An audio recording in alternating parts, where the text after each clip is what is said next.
Germarel 20 feet high cube container diesel generator, which has produced for African hard conditions for our Japanese client.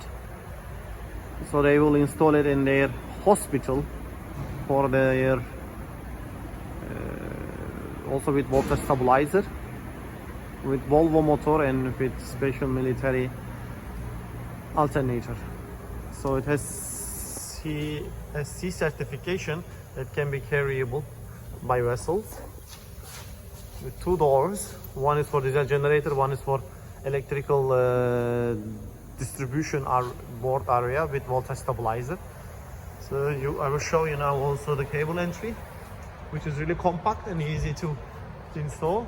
Special like air filters, you can see here. So like this. And now I will open inside.